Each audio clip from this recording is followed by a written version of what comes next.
Mesdames et messieurs, bonjour et bienvenue dans votre émission hebdomadaire. Donc, comme vous savez, nous sommes toujours en spécial Covid-19 et nous faisons un point puisque ça fait un mois maintenant que nous sommes dans cette histoire de confinement, que nous avons arrêté un petit peu l'économie.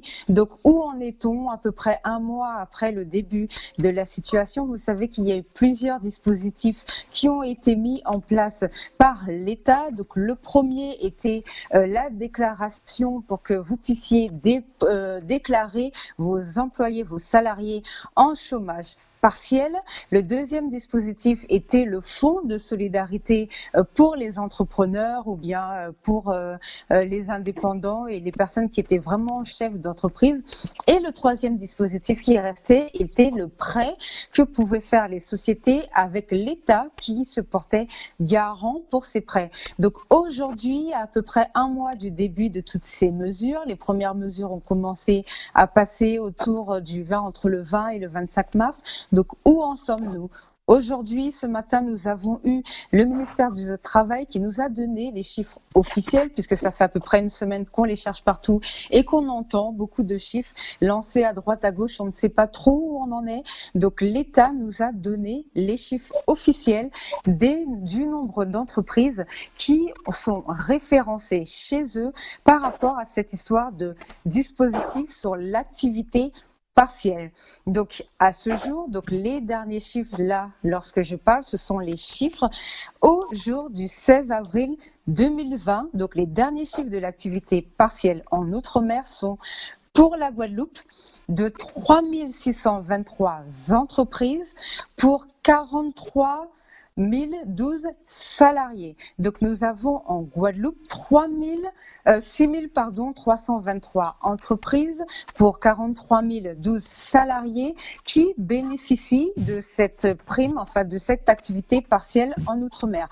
Pour la Martinique, les chiffres sont de 4 256 entreprises pour 34 921 salariés. 4 256 entreprises et 34 921 salariés. Pour la Guyane, les chiffres sont les suivants. 1719 entreprises pour 13 292 salariés. Donc 1719 entreprises. 13 292 salariés, ça ce sont les chiffres officiels au 16 avril, comme je le disais tout à l'heure, pour la Guyane. Pour la Réunion, maintenant, les chiffres sont de 9 234 entreprises pour 78 423 salariés.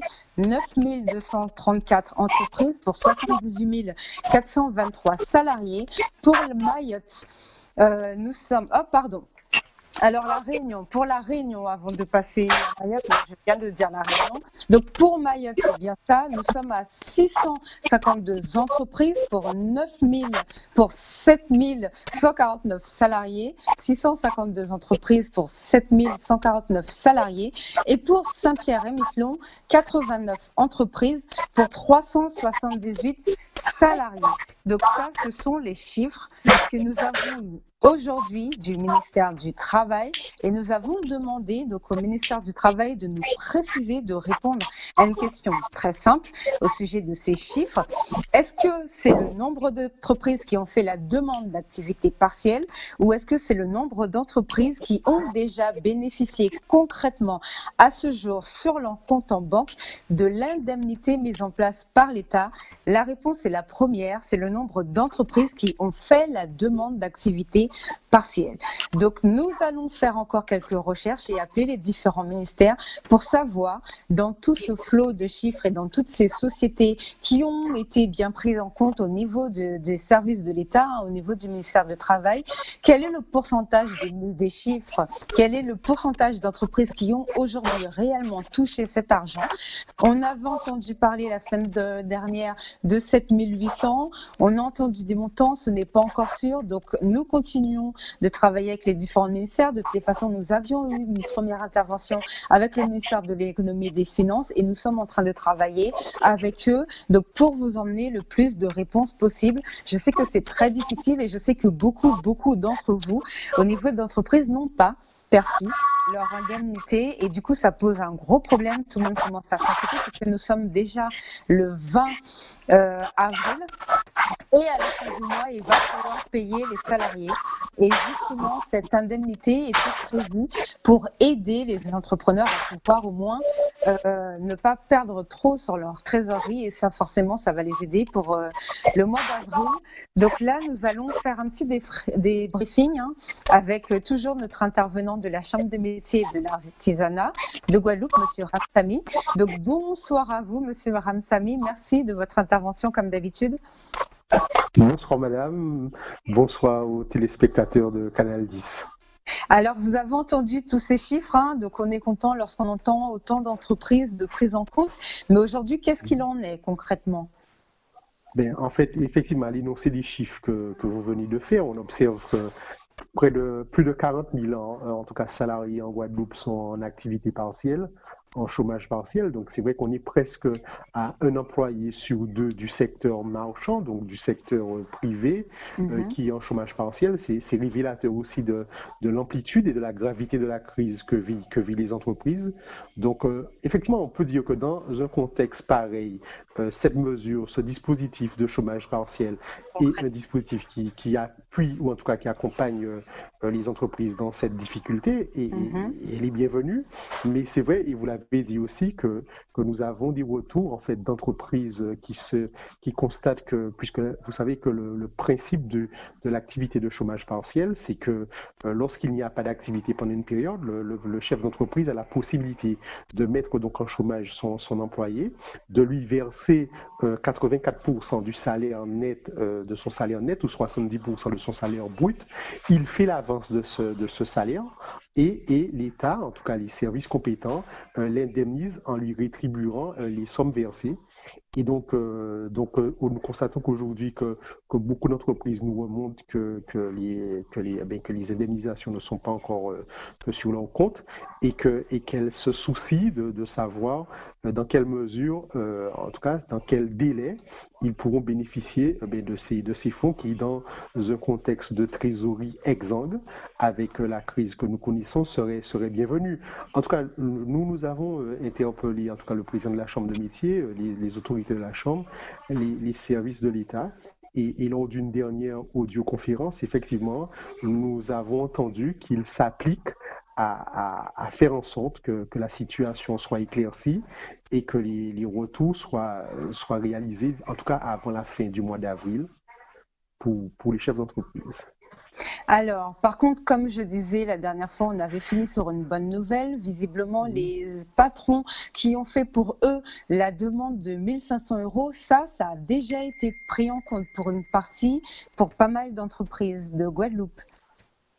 Alors oui, là il s'agissait maintenant de la deuxième mesure de ce plan d'urgence, donc l'activité de chômage partiel, et ensuite une possibilité une aide exceptionnelle dans le cadre du fonds de solidarité qui permettait aux chefs d'entreprise, donc qui voient leur chiffre d'affaires au cours du mois de mars 2020 baisser de 50% par rapport au chiffre d'affaires du mois de mars 2019, de bénéficier d'une aide financière qui peut aller jusqu'à 1 500 €. Donc on a aussi, vous aviez donné les chiffres la semaine dernière qui sont rapportés par la préfecture, de nombreuses entreprises ont fait cette demande et c'est vrai que contrairement, en tout cas par rapport à l'activité de chômage partiel, nous avons des retours significatifs d'entreprises qui nous disent qu'ils ont bénéficié de ce fonds. Alors, est-ce que vous avez une idée, est-ce que vous savez pourquoi le dispositif pour le chômage partiel, ça prend autant de temps, alors que le dispositif pour le fonds de solidarité, ça a été beaucoup plus vite ? Alors bon, je ne saurais pas répondre à cette question puisque ce sont les services de l'État qui instruisent les deux dispositifs, donc la DIEC pour ce qui concerne le chômage partiel et les services fiscaux pour ce qui concerne l'aide exceptionnelle. Bon, moi, ce que je pourrais entendre, c'est que vous avez vu l'afflux d'entreprises qui font la demande et le nombre de bénéficiaires. Donc, je pense que ça vient peut-être d'une difficulté technique, en tout cas opérationnelle. Mais en tout cas, moi, ce que j'observe, c'est qu'effectivement... Il y a autant de personnes qui font le fonds de solidarité. exactement. Il y a beaucoup d'entreprises qui font le fonds de solidarité. Alors, c'est vrai que le fonds de solidarité est déclaratif. Il suffit de se rendre sur le site des impôts, des impôts. impôts.gouv.fr, dans son espace personnalisé, de faire la demande de bénéfice de la prime exceptionnelle dans le cadre du Covid-19 et en quelques clics, si j'ose dire. Et donc, l'entrepreneur peut faire sa demande, saisir sa demande, renseigner les différents éléments d'identification d'entreprise, son relevé d'identité bancaire, le chiffre d'affaires du mois de mars 2020 par rapport au mois de mars 2019 et la dernière condition qui est quelquefois bloquante, c'est peut-être de certifier qu'il est à jour de ses charges sociales et fiscales et donc de valider sa demande et quelques jours après il se voit attribuer l'aide qui lui est due. D'accord. Alors, merci déjà de nous avoir éclairé un petit peu sur ce point. Est-ce que vous avez un retour pour le troisième dispositif, cette histoire de prêt un mois après? Où en sommes-nous? Alors, effectivement, en dehors du chômage partiel, en dehors de la prime, de l'aide exceptionnelle, de la prime exceptionnelle dans le cadre du fonds de solidarité, il faut savoir que l'État, puisque on sait que l'absence d'activité dans les entreprises, donc quand il n'y a pas de clients, quand il n'y a pas de prestations, quand il n'y a pas de vente de marchandises ou de produits, que les trésoreries des entreprises se trouvent tendues puisqu'il n'y a pas de rentrée de ressources, alors que par ailleurs, un certain nombre de charges persistent, payer les salariés, même s'ils sont au chômage partiel, payer les charges courantes de gestion, l'eau, etc., et puis les factures des fournisseurs et tout le courant existant. Donc, pour pallier à cette situation de trésorerie, à ce décalage, l'État a en tout cas mis en place un dispositif de prêt qui peut aller jusqu'à 25% du chiffre d'affaires de l'année 2019, garanti à 90% par la BPI, et donc qui permet aux entreprises de bénéficier de ce prêt de trésorerie. Donc il faut là aussi les retours que nous avons Que vous avez, oui. en fonction. C'est vrai que quelquefois, les entreprises artisanales nous rencontrent encore quelques difficultés à obtenir ce prêt. Nous avons aussi, donc c'est vrai que je sais que là aussi il y a de nombreuses demandes et que toutes les parties prenantes s'affairent à trouver des solutions les plus appropriées dans cette situation difficile. Mais c'est vrai que là sur cet élément spécifique nous remonte en tout cas des difficultés sur cet aspect-là. D'accord. Alors, c'est vrai que tous ces dispositifs coûtent cher à l'État, de toutes les façons, puisqu'ils avaient débloqué dans un premier temps 45 milliards pour pouvoir financer tout ça. Donc, je crois que c'était 300 millions tout de suite. Il y avait plusieurs chiffres différents. Je les avais sur les anciennes émissions. Là, je les ai plus du tout en tête. Et là, tout a été doublé. Je sais pas. Je suppose que vous avez entendu ce week-end, un autre budget a été voté. Est-ce que vous pensez que le fait d'avoir doublé le budget, ça pourrait accélérer les paiements et permettre aux gens d'anticiper et pour qu'au mois d'avril, on se retrouve pas dans la même situation, peut-être? Alors, il y a, me semble-t-il, deux éléments sur l'affaire. Il y a effectivement les budgets qui ont été, en tout cas les sommes consenties qui ont été multipliées, notamment sur le plan d'urgence. Nous sommes passés de 45 millions à 45 milliards à 100 milliards. Les montants de prêts garantis sont aujourd'hui de 300 milliards. Donc, il y a d'une part les fonds qui sont annoncés, et après, il y a la mise en place opérationnelle de ces aides. Et donc, c'est vrai que si les fonds annoncés sont significatifs, dans la mise en place, dans la praticité, si j'ose dire, de la mise en œuvre des différentes aides, en tout cas, et donc se fait jour un certain nombre de difficultés. Et donc, il faut savoir que ça, c'est une réalité locale, mais c'est aussi une réalité nationale, puisque les organisations professionnelles, notamment de l'artisanat, donc CMA France, la tête de réseau des chambres de métier, mais aussi l'UDP, l'Union professionnelle, si j'ose dire, de l'artisanat, a écrit et a interpellé notamment le ministre de l'économie et le ministre du travail pour lui indiquer malheureusement la lenteur de la mise en œuvre de ces dispositifs, notamment de soutien financier. Et donc, et c'est vrai que vous savez que dans cette affaire, il s'agit d'une véritable course contre la montre et que le temps peut jouer contre les entreprises. Donc, en tout cas, nous, le président de la Chambre de métier, M. Gabriel Foy, et son équipe a interpellé les opérateurs pour leur indiquer combien le traitement urgent, notamment sur les aspects financiers et de trésorerie, est important pour les entreprises artisanales et combien il est urgent d'agir rapidement. Alors, vous, par rapport au début de la crise, par rapport au mois Oui. dernier, comment vous sentez les artisans guadeloupéens? Est-ce qu'ils sont maintenant ils sont blasés? Est-ce qu'ils sont rassurés? Est-ce qu'ils sont déjà vus que de toute façon ça n'arrive pas, on connaît déjà, on ne va pas trop compter sur l'État? Quelle est leur mentalité actuellement? Ben, en tout cas, moi j'ai fait le point avant cette émission avec nos chargés de développement économique, donc les conseillers de la Chambre qui sont en interface directe avec les entreprises artisanales. Mhm. Et effectivement, maintenant, ça fait maintenant 35 jours de confinement, ça fait 35 jours que la plupart des entreprises sont fermées. Vous savez que c'est une situation qui peut être certes sanitairement, économiquement difficile, mais effectivement sur le plan du moral et de la psychologie, ça peut être quelque peu difficile pour les hommes. Et c'est vrai alors, je sens, nous ressentons que plus le temps passe, plus la situation devient compliquée parce que c'est vrai que 35 jours de fermeture, c'est très, très, très long. Et 35 jours encore avec 3 semaines à tenir, sans recettes, sans ressources financières, Et avec des avec des charges à charges payer. qui a payé et sans une visibilité réelle de la reprise parce que à la fin du confinement, nous ne savons pas quelle sera l'ampleur de la reprise. Est-ce que les consommateurs vont se remettre à consommer de manière immédiatement? Est-ce que les entreprises vont voir affluer les clients immédiatement ou est-ce que le temps de la reprise sera peut-être un temps plus long que celui escompté? Oui, c'est vrai que là, les entreprises n'ont absolument aucune visibilité. Alors, est-ce que vous savez déjà s'il y a des entreprises qui sont déjà venues vous dire que là, elles vont fermer définitivement ou est-ce qu'on n'en est pas encore arrivé là?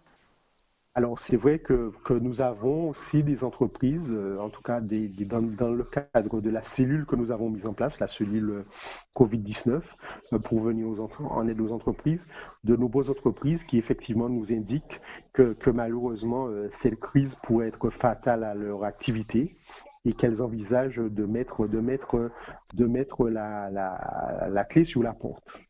Comment ça se passe lorsqu'une entreprise est dans cette situation, puisque les dispositifs annoncés ont justement été mis en place pour éviter le chômage, puisque les gens sont censés reprendre leur travail après la crise pour le lancement. La ministre a même expliqué que le déconfinement ne veut pas dire arrêt du chômage partiel, mais ça veut dire qu'au fur et à mesure, ce sera adapté et modulé. Par exemple, si aujourd'hui une boulangerie a dû mettre tous ses employés au chômage technique, Oui. demain, en sortant de déconfinement, si elle a besoin de 2 ou 3 employés sur 6, eh bien, elle pourra laisser 3 en chômage partiel et 3 qui reviennent travailler. Mais comment ça va se passer pour les entreprises qui savent déjà, aujourd'hui, ils ont déjà payé 25 salariés, par exemple, ils n'ont rien touché en indemnité par rapport au salaire qu'eux ont sorti. Comment ça va se passer? Puisque normalement, ils ne sont pas censés mettre la clé sous la porte. Alors, il y a cet aspect effectivement du chômage partiel, mais en dehors de ça, il faut savoir que malheureusement, beaucoup d'entreprises fonctionnent dans un environnement qui est en dehors de cette crise-là difficile on connaît la situation économique de la Guadeloupe et singulièrement la situation économique de trésorerie des entreprises. Et c'est vrai que ce phénomène exogène vient encore percuter de plein fouet les entreprises. Nous avons des entreprises qui avaient peut-être, c'est vrai, avant la crise des difficultés, que cette crise vient amplifier encore les difficultés. Et donc, et malheureusement, il faut savoir que lorsque sur un modèle économique, vous perdez 2 mois d'activité, Oui. c'est Et toute autant votre de mois clientèle. exactement qu'on ne retrouvera pas. Nous avons par exemple nos coiffeurs, lorsque ils ont perdu les coupes de mars, d'avril, etc. Il faut savoir que même si l'activité reprend, effectivement, sur l'année 2020, nos entreprises ne retrouveront pas leur chiffre d'affaires habituel. Et d'ailleurs, à l'échelle nationale, on s'attend à une récession je crois, 9% du PIB. Mhm, Donc mhm. c'est aussi révélateur de l'amplitude de la crise que nous vivons actuellement. Et est-ce que ça peut nous donner une idée pour après ou c'est encore trop tôt? Une idée en termes de projection. Alors, c'est vrai Oui. qu'aujourd'hui, les éléments qui nous remontent, ce sont des avis des chefs d'entreprise.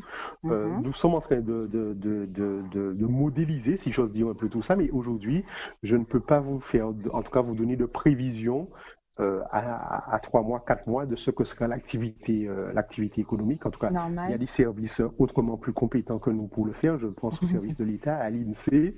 Et donc, je leur laisse cette tâche-là. Mais ce que moi je peux dire, c'est vrai qu'il faut, et c'est ce que nous disent les entreprises, ce sont ce que nous disent les organisations professionnelles de l'artisanat, il faut s'attendre à une reprise qui sera difficile. D'accord. Est-ce que les entreprises commencent déjà, on a vu, hein, nous, au niveau de Canadis, on a commencé déjà à faire des petites émissions où on commence à parler aux gens du recyclage, hein, si on peut dire, donc de refaire une formation ou bien de valider certains acquis pour commencer à faire évoluer le travail, pour développer des nouveaux métiers ou bien pour faire autre chose. Est-ce que pour l'instant, les chefs d'entreprise commencent déjà à se dire ce secteur, c'est mort? Par exemple, comme pour le tourisme, ça va être très compliqué de redémarrer tout de suite puisque le pays restera fermé, les aéroports ne vont pas rouvrir tout de suite. Donc forcément, on a déjà un problème de clientèle. Donc, est-ce que vous savez si les entreprises commencent déjà à réfléchir à comment se recycler ou pas du tout? Alors, moi, il faut savoir que pour ce qui relève de notre compétence, du champ de compétences de la Chambre de métier de l'artisanat, donc ce sont les secteurs de l'artisanat, ce que moi je observe, c'est que nos chefs d'entreprise, ce sont des battants.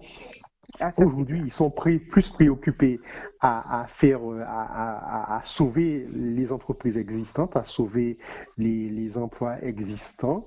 Et effectivement, moi, ce que je dénonce, c'est que malgré un contexte difficile, c'est la formidable combativité des artisans avec qui j'échange par téléphone et que nos chargés de développement économique échangent, c'est le sentiment que même si la situation peut paraître difficile, même si effectivement moralement ça peut être compliqué, mais que derrière tout ça, il y a toujours l'envie de continuer à produire, il y a toujours l'envie de reprendre le travail et de donner le meilleur d'eux-mêmes. Donc peut-être ici et là, il y aura effectivement à repenser peut-être notre modèle économique Mhm. et c'est peut-être aussi l'occasion aussi De le faire puisque, évoluer. de le faire évoluer et surtout aussi peut-être d'inviter les consommateurs guadeloupéens aussi à consommer plus localement, plus les produits artisanaux, plus les produits fabriqués par nos chefs d'entreprise pour les soutenir en fait dans la reprise qui sera difficile certainement. D'accord. Au niveau du déconfinement, est-ce que vous savez si nos artisans sont concernés pour celui qui a été annoncé sur le 11 mai et quels sont les secteurs d'activité qui pourraient correspondre à vous, à votre chambre, au niveau de la chambre? Alors, pour ce qui concerne la Chambre, la quasi-totalité des activités pour lesquelles il avait été décidé l'arrêt de l'activité devraient repartir à l'issue du 11 mai, à l'exception de quelques secteurs notables, notamment de la restauration. Et Mhm, après, bon, il y a des activités qui ne concernent pas forcément les métiers de l'artisanat et ceux qui relèvent de la compétence de la Chambre de métier, mais mhm, chez nous, l'artisanat, c'est 250 métiers et mhm. beaucoup sont appelés à retrouver en tout cas leur entreprise à après le déconfinement du 11 mai. Après le déconfinement du 11 mai. Est-ce que vous savez déjà comment ça va se passer? Si tout le monde est censé rouvrir en même temps ou ça va être au fur et à mesure en fonction des corps de métier? En fait, il y a une date qui a été annoncée, qui est la date du 11 mai. Après, Mhm, il va de la responsabilité des entreprises, puisque, en tout cas, l'activité va redémarrer. C'est vrai que sur le déconfinement, de manière plus générale, on a entendu hier le Premier ministre Edouard Philippe, on n'a pas encore totalement la feuille de route oui. au niveau national du déconfinement, mais en prévision de l'annonce qui a été faite du 11 mai. Donc, après, et c'est vrai qu'en dehors de ça, certains secteurs devront aménager leur reprise. Il y a D'accord. des gestes barrières qui doivent être préservés. Il y a aussi peut-être de nouvelles méthodes de réalisation des prestations, notamment des services ou des métiers qui sont en contact direct avec le client. Je pense peut-être au coiffeur Mhm. avec qui j'ai échangé ce matin. Donc il y a aussi à repenser, en tout cas à redéfinir un modèle de reprise qui répond aux nécessaires préventions et aux gestes barrières qui sont utiles à respecter pour faire face à cette crise. D'accord, merci. Est-ce que vous savez si nos artisans, aujourd'hui, ils ont des problèmes justement pour ce fameux matériel? Est-ce qu'ils ont des masques? On a vu que la région a fait une distribution, par exemple, aux chauffeurs de taxi la semaine dernière. Est-ce qu'ils arrivent, ils ont pu, pour ceux qui sont autorisés à travailler là, maintenant, malgré le confinement, est-ce qu'ils ont pu reprendre une activité ou un début d'activité? Bon, alors c'est vrai que bon, l'outil, le masque, vous savez que c'est une denrée qui est rare, hein. Oui, Il y a l'opération que vous citez de la collectivité régionale qui a permis d'équiper certaines entreprises du secteur des taxis, des boulangers. oui. Nous-mêmes, nous nous appliquons à organiser en tout cas une production locale de masques. Et c'est vrai que malheureusement, aujourd'hui, il manque encore il y a des masques de protection pour de nombreuses entreprises, mais la collectivité régionale, les services de l'État, les chambres consulaires s'appliquent et les organisations professionnelles qui jouent un rôle formidable puisque dans cette crise, les organisations professionnelles catégorielles et sectorielles, toutes ces parties, s'activent en tout cas à organiser cette reprise, puisque la reprise devra se faire aussi avec nécessairement les outils de protection qui permettront certes la protection des clients, mais Mhm. aussi la protection des entreprises et des chefs d'entreprise et de leurs salariés. D'accord. Alors, est-ce que vous savez si les entreprises qui n'ont pas pu travailler, non pas parce qu'elles n'avaient pas le droit d'ouvrir, hein, mais parce qu'elles n'avaient pas ce fameux matériel, si je prends par exemple l'état des taxis, ou bien comme vous disiez tout à l'heure, vous parliez des coiffeurs, mais les coiffeurs n'étaient pas autorisés. Donc, on va rester peut-être sur les taxis qui, eux, avaient la possibilité de travailler. Mais ils n'avaient pas de masque, ils n'avaient pas forcément les solutions hydroalcooliques puisque c'était réservé en priorité aux hôpitaux. Est-ce que vous savez s'ils vont quand même pouvoir bénéficier des dispositifs dont on parlait tout à l'heure en fonction de la perte de leur chiffre d'affaires? Et est-ce que, si oui, est-ce que ça a déjà bien été pris en compte, sachant qu'ils devaient continuer à travailler, puisque la ministre du Travail avait dit qu'il y avait à avoir des contrôles et que les entrepreneurs ne pouvaient pas, entre guillemets, tricher pour se mettre sur le compte de l'État en pensant que l'État allait tout payer. Oui, en fait, il faut savoir que le dispositif, notamment les dispositifs de l'État que vous avez signalés, chômage partiel, prêt garanti BPI et fonds de solidarité, sont ouvertes à toutes les entreprises et non pas seulement à celles qui sont fermées ou qui sont sans activité, puisque le critère déterminant pour bénéficier notamment de l'aide sur la prime de solidarité dans le cadre du fonds de solidarité, c'est que le chiffre d'affaires du mois de Yes, référence est baissé de d'accord. 50% par rapport au mois de référence précédent. Donc là, l'ensemble des entreprises, qu'elles travaillent ou pas, dès lors que leur chiffre d'affaires diminue de 50%, sont éligibles à cette aide. Et après, effectivement, les prêts garantis par l'État sont aussi ces entreprises, vous parliez tout à l'heure du secteur du taxi ou des autres entreprises qui travaillent ou qui travaillent très peu ou avec difficulté peuvent en bénéficier, de même que l'activité de chômage partiel. D'accord. Est-ce que vous avez des choses que vous voulez nous faire passer? Est-ce qu'il y a des points qui vous ont marqué pendant ce mois, pour ce premier mois passé, des choses que vous allez tout le temps vous souvenir, hein, parce que là, ça fait quelques semaines maintenant qu'on a des rendez-vous hebdomadaires pour pouvoir faire un point et pour pouvoir répondre à certaines questions des artisans. Qu'est-ce qui vous a marqué, vous, pour ce premier mois? Moi, alors, qu'est-ce qui m'a marqué? Bon, c'est vrai que, comme je vous dis, c'est que ce qui quand même marqué, c'est que malgré la situation difficile, c'est Les l'esprit de artisans. combativité et battant des entreprises artisanales. Donc, je crois que que c'est à souligner. Et si je retiens quelque chose, c'est peut-être celui-là. Et en tout cas, en cet instant, c'est ce sentiment-là qui me vient. D'accord. Autre question, du coup, qu'on voulait vous demander pour les artisans. Est-ce que, alors, je sais même plus, j'ai même perdu. J'ai perdu ma question. Alors, attendez, bougez pas. Je crois que ça concernait pour les matières premières. Oui. Donc, pour les artisans qui sont censés reprendre le 11, est-ce qu'il y a, ou pour l'instant, on sait, on a déjà dit, qu'on n'a pas encore tous les éléments pour le dispositif, mais normalement, l'État va bien prendre en compte que toute la chaîne logistique peut être assurée techniquement sur le terrain pour que tout le monde puisse reprendre son travail. L'un ne va pas pénaliser l'autre. Oui, alors c'est vrai que c'est organisé et c'est de la compétence D'accord. des services de l'État notamment.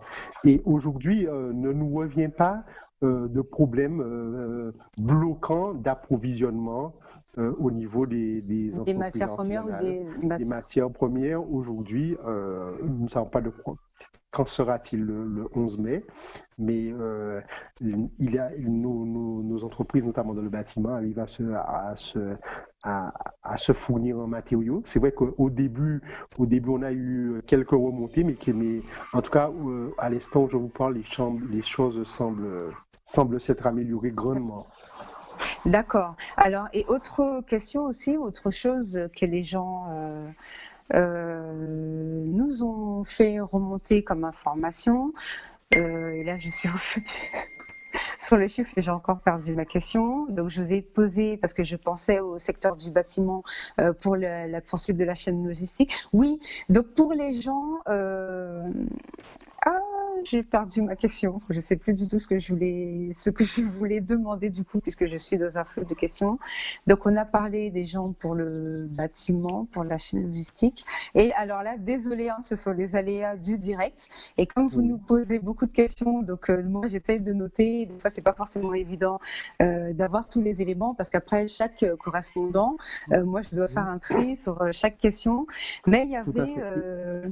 voilà, exactement. Donc, j'ai demandé pour les gens qui ont pu recevoir les masques qui sont dans votre secteur, mais il y a une question que j'ai totalement oubliée qui va peut-être me revenir tout à l'heure au niveau des artisans. Je ne sais plus du tout laquelle c'était. Je ne sais plus. Je suis très embêtée d'ailleurs parce que c'est une question très importante. Mais si elle ne me revient pas maintenant, comment on doit refaire un point pour jeudi? Je la noterai en premier et je vous la poserai en premier. Aujourd'hui, au niveau de la chambre, comment ça se passe? Est-ce que, je suppose que là, maintenant, vous n'avez plus autant de demandes qu'avant, puisque vous avez été très organisé. Par contre, pour ça, je tenais à vous en remercier pour répondre vraiment au maximum de questions. Et ça me permet de revenir à la fameuse question que je voulais vous poser et qui est très importante puisque c'est un retour que l'on a eu pour les gens qui ont fait toutes les démarches et qui ont eu la réponse comme quoi que leur dossier n'était pas passé. Est-ce que je vous ai déjà posé la question il y a une quinzaine de jours. On était parti sur le fait qu'à 48 heures, s'il n'y avait pas eu la réponse, le dossier était accepté, ou sinon que des fois, c'était des dossiers qui n'étaient pas complets, donc il fallait attendre. Or, on a encore des personnes qui nous disent à ce jour que leur dossier n'est toujours pas passé, et ça, c'était pour le chômage partiel. Est-ce que maintenant, avec 15 jours de retour, vous avez cette information? Comment ça s'est passé? Est-ce que ces gens-là qui n'ont pas été considérés avant ont pu être pris en compte maintenant? Oui, alors c'est vrai qu'au début, il nous était remonté un certain nombre de dossiers alors, qui n'avaient pas été, en tout cas qui n'étaient pas validés. Oui. Ce sont bon, je crois que le dossier de chômage partiel, c'est un dossier qui doit être correctement renseigné et donc qui avait quelquefois des éléments qui n'ont pas permis la validation des dossiers. Moi, de la DIEC, nous savons que nous a-t-on dit qu'aucun dossier n'a été refusé. C'est vrai que des dossiers ont été invalidés pour des motifs divers, complétude du dossier, peut-être éléments à renseigner. Ces dossiers sont repris, ils ont été repris notamment par les entreprises, mais aussi par les conseillers, parce que dans cette affaire, beaucoup d'artisans se font aider par leurs experts comptables, qui ont aussi toute l'expertise pour mettre en place le dossier, pour faire la demande. Et donc, c'est vrai que les dossiers qui avaient été, en tout cas, si je dis invalidé, ils n'ont pas refusé, ont fait l'objet de deuxième traitement. Et sur un certain nombre de dossiers que suit la Chambre de métier, nous avons eu en tout cas des Un réponses deuxième retour. positives quant à D'accord. l'acceptation du dossier. D'accord. Bon, bah, ça, merci, puisque on avait dit qu'on en reparlerait et les gens nous ont reposé la question. Donc, c'était une question très importante que je voulais vous demander.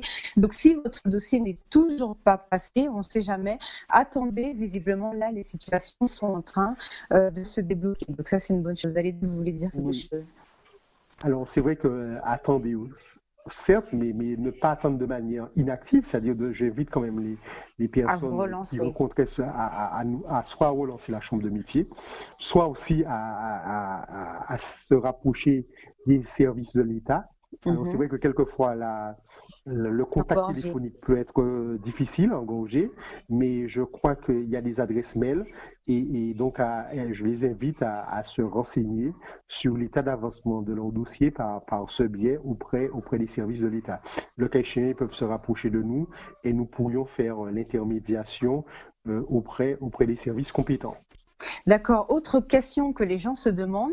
Bon, on a déjà vu quelle était la première procédure à faire en mars pour pouvoir bénéficier du chômage partiel. Logiquement, ce chômage partiel est prolongé.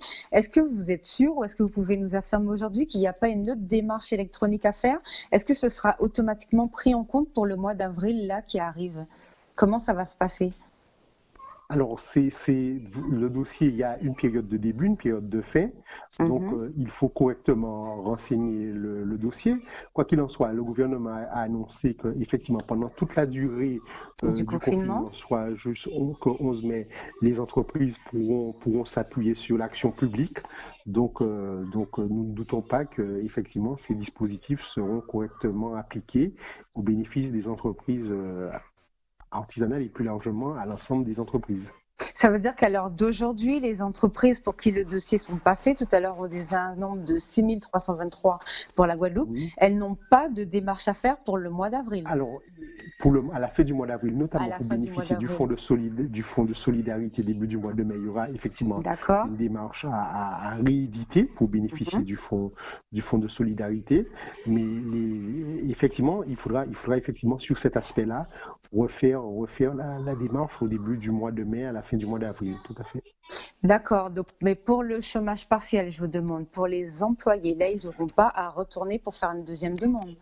C'est seulement la seule démarche qu'ils auront à faire, c'est sur le site du gouvernement, sur le impotgroove.fr, juste pour faire leur déclaration, pour leur paye à eux, mais pour leurs salariés. Exactement, tout à fait, madame. Pour leurs salariés, il n'y aura pas de démarche pour l'instant. A priori, il n'y aura pas de démarche supplémentaire à réaliser. D'accord, mais par contre, il faut bien qu'ils payent le salaire de leurs employés là, à la fin du mois. Oui. En tout cas, la procédure de chômage partiel, c'est-à-dire qu'effectivement, sans activité pendant une période définie, le chef d'entreprise paye une partie du salaire de son salarié en fonction de la quantité de travail. Effectivement, 84% du salaire net ou 70% du salaire brut. Le salaire est avancé par le chef d'entreprise qui se voit rembourser par l'État les sommes engagées. D'accord. Bon, dernière question. Je sais que vous ne pourrez pas du tout répondre. Enfin, j'espère que vous pourrez quand même nous emmener quelques éléments, puisque là, on en revient à ce qu'on disait tout à l'heure. L'État n'a toujours pas versé l'indemnisation du mois de mars. Donc, qu'est-ce qui va se passer pour les chefs d'entreprise qui ne pourront pas avancer le salaire au mois d'avril, sachant que les banques ne leur ont pas prêté d'argent, puisque l'État, la BPI, avait mis en place un fonds de garantie, mais nous avons beaucoup de remontées, je suppose que vous avez les mêmes que nous, sur les banques qui ne prêtent pas et qui restent très frileuses. Donc comment ça va se passer dans ces cas-là, pour les artisans qui vont se retrouver dans ce cas-là, à la fin du mois d'avril, puisqu'il faut qu'ils payent leurs salariés? Oui, alors c'est vrai que c'est une situation qui est envisageable, en tout cas qui est possible. C'est vrai qu'il y aura des salaires à assurer pour le mois d'avril. Les entreprises ont beaucoup puisé sur leurs fonds propres, sur leurs réserves pour faire face aux échéances du mois de mars et du début avril. Et donc, c'est vrai que c'est une situation qui pourrait être préoccupante si d'aventure, entre le moment où nous parlons et la fin du mois d'avril, les remboursements ne sont toujours pas sur les comptes. Ne sont pas sur les comptes, tout à fait. Mais en tout cas, Allez-y. Oui, en tout cas, moi, j'ose espérer, et nous savons, et je pense que les autorités compétentes le savent, tout l'enjeu qu'il y a à verser ces sommes Oui, avant la fin du mois d'avril pour justement permettre aux chefs d'entreprise d'assurer pleinement les la salaires, en continuité tout des cas salaires. des salaires, tout à fait. Mais est-ce que, alors je sais, bon, c'est peut-être compliqué, mais cette question-là, je la reposerai au service de l'État, puisqu'on est en train de Oui, travailler. On avait reçu le ministère des Finances, justement. Donc, on leur demandera pourquoi l'argent n'est pas encore sur le compte. C'est peut-être pour ça qu'on les a pas encore déjà eus, hein, puisque la première fois, ils étaient beaucoup plus rapides à intervenir tout de suite. Est-ce que les entreprises qui seront concrètement en difficulté, qui ne pourront pas sortir d'argent, est-ce que vous oui. savez si elles vont pas être... La question qui se pose, c'est est-ce qu'ils ne seront pas pénalisés? Est-ce qu'ils n'auront pas une pénalisation? Est-ce que l'État va comprendre qu'ils n'ont pas pu payer tout de suite leurs salariés? Alors là, cette question, j'avoue que vous l'avez dit en préambule, j'ai peut-être pas la réponse sur cette question. C'est vrai alors est-ce que, en tout cas, oui, si la situation perdure, si les remboursements ne sont pas effectués, il y aura des difficultés pour certains chefs d'entreprise à faire en tout cas, à verser les rémunérations attendues par les salariés, même au titre du chômage partiel, pour la fin du mois d'avril. Mais donc après, il y a aussi, je pense que, en tout cas, il y a peut-être aussi une, euh, une discussion à mener avec les salariés. Mais moi, ce que nous restons en tout cas sur cet objectif que s'est Que fixé les l'État services verse, de faire ça qu'elle avant devait la verser en fin du 12 mois de... jours. Ça, c'est un chiffre que je n'oublie pas. Tout à fait, peut-être, tout à fait. C'est un chiffre facile à retenir. Nous Euh, restons optimistes sur l'argent que l'État devait verser en 12 jours 12 pour pouvoir rembourser les entreprises qui doivent sortir là, dans moins de 10 jours, la trésorerie pour pouvoir payer leurs employés. En tout cas, je vous remercie pour ce point. Je poserai cette question justement au ministère, hein, en espérant avoir une réponse concrète, puisque ouais. c'est bien de Je doubler. pense qu'ils sont, oui, en tout cas, ce sont les personnes et les autorités compétentes qui pourraient vous répondre sur cette question-là. Oui, parce que c'est bien de doubler les montants, mais encore faut-il les verser. Donc, au moins commencer à verser ces premiers montants-là, ça pourrait beaucoup aider nos entreprises et maintenir les salaires quand même. Là, on parle de quand même pour la Guadeloupe de 43 012 personnes. Donc, Tout c'est à vrai que fait. c'est pas négligeable. Négligeable. En tout cas, je vous remercie pour votre intervention. D'accord. Merci, madame. De rien, bonne journée, bon courage à vous et merci de toujours répondre à nos questions au niveau de la Chambre des métiers. Nous savons que vous suivez de très près l'artisanat en Guadeloupe. C'est super ce que vous faites, de très bon travail et merci à vous pour Merci. l'émission d'aujourd'hui. Quant à vous, Merci à vous. Quant à vous, on se retrouve jeudi avec d'autres questions-réponses, toujours normalement avec la Chambre des métiers, mais on verra puisque nous avons eu aussi la BPI ce matin au niveau des banques pour voir un petit peu ce qui se passe et pourquoi il est si difficile pour nos entreprises aujourd'hui d'accéder à ces fameux prêts que l'État a pourtant mis en place avec des garanties pour que les entreprises puissent être aidées au niveau de leur trésorerie. À jeudi, bon courage à tous, restez chez vous, ne sortez pas pour rien si vous n'avez pas la nécessité et encore une fois, si vous voulez faire des courses, privilégiez les agriculteurs, la page Facebook localité au lieu d'aller dans les grands centres commerciaux où il y a 50 000 personnes et où nous sommes tous les uns sur les autres. J'en profite pour dire au passage qu'il y a eu un drive de fruits et légumes du côté de Port-Louis au Petit Canal. Je ne sais plus, regardez sur les réseaux sociaux, vous allez voir cette information. De toute façon, je la mettrai dans les commentaires et comme ça,